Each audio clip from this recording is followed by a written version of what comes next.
Bismillahirrahmanirrahim. Assalamualaikum warahmatullahi wabarakatuh. Perkenalkan, nama saya Ahmad Abdurrahman Ansori.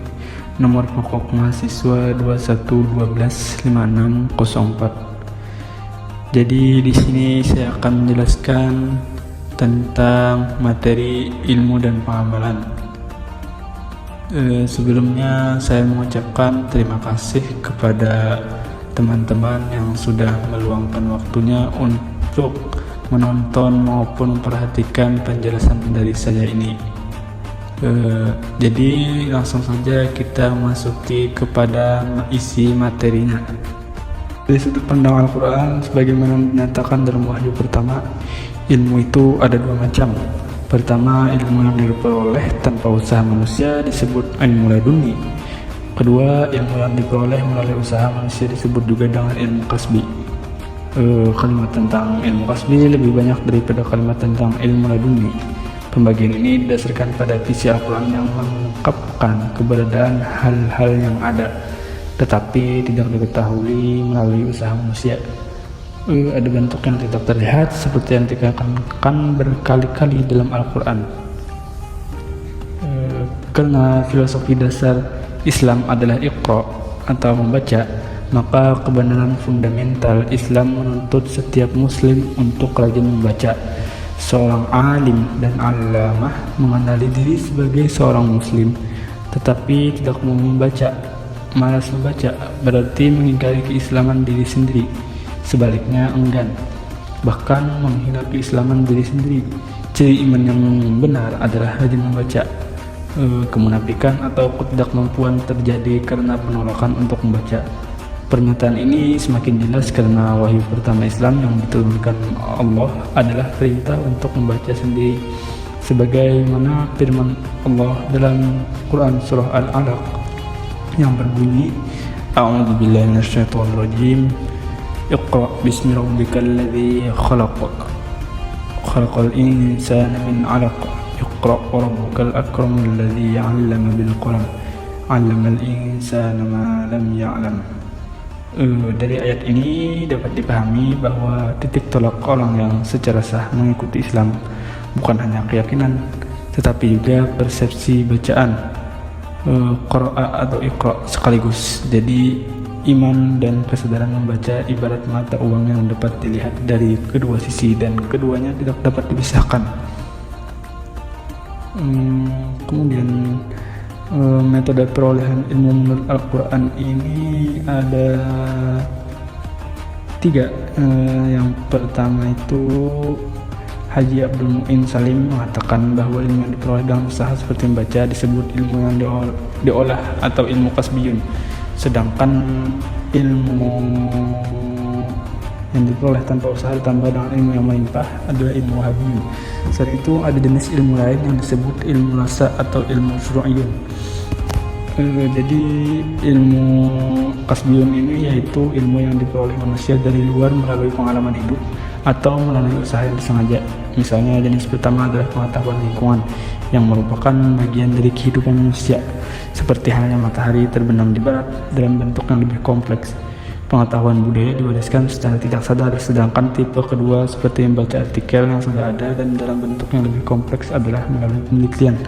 Kemudian lagi adalah ilmu wahabiyun, yaitu ilmu yang diperoleh manusia dari luar sebagai anugerah dari Tuhan yang diberikan kepadanya untuk kepentingan dirinya sendiri maupun untuk kemaslahatan umat manusia dan lingkungan. Misalnya ilmu berupa ilham atau wahyu. Yang ketiga yaitu ilmu syuru'iyun. Ilmu syuru'iyun ini adalah ilmu yang diperoleh seseorang berdasarkan potensi jiwa untuk menanggapi dan memahami keadaannya pada waktu tertentu. Pengetahuan ini pada hakikatnya adalah kesadaran akan keberadaan diri sendiri yang timbul dari dalam diri sendiri.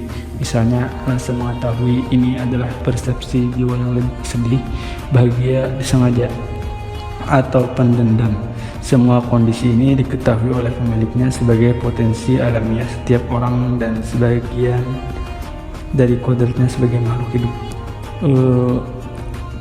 Urgensi mengamalkan ilmunya ini adalah Dalam sebuah hadis Rasulullah SAW bersabda, "Mayuridillahu bihi khairan yufaqihu fid din," yang mana artinya siapa yang Allah kehendaki kebaikan baginya, Allah pahamkan atasnya perihal agama. Hadis ini adalah penggalan dari hadis riwayat Imam Al-Bukhari dalam kitab Kutubul Ilmi nomor 71. Diterangkan bahwa mayuridillahu bihi khairan artinya siapa yang Allah kehendaki kebaikan atas dirinya. Baik yang dimaksud adalah baik menurut Allah adalah bersifat mutlak, jadi bisa dikatakan juga sebuah kepastian. Dan ciri-ciri orang yang dikehendaki Allah dalam kebaikan yaitu yufaqihu fid din, Allah pahamkan atasnya perihal agama. Dalam hadis tersebut Rasulullah bersabda menggunakan kata yufaqihu, dia pahamkan, bukan yu'allimu, dia beritahu. Dalam hal kandungan makna, kata alim masih berada di bawah kata faqih karena paham lebih dari sekedar tahu. Kemudian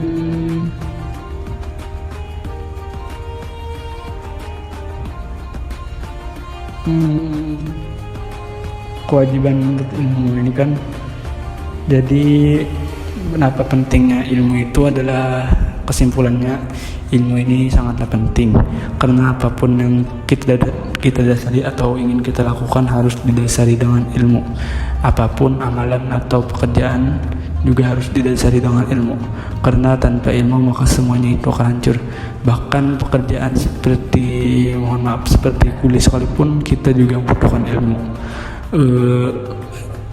Ilmu untuk misalkan untuk memasang bata saja pun, kalau kita tidak mempunyai ilmunya pasti akan tidak sesuai, pekerjaan tersebut tidak akan baik. Jadi, ada kan perkataan, ada kata-kata akan mengatakan, barang siapa menghendaki dunia maka dengan ilmu, barang siapa menghendaki akhirat juga dengan ilmu, dan barang siapa menghendaki keduanya, akhirat, dunia maupun akhirat, juga harus dengan ilmu.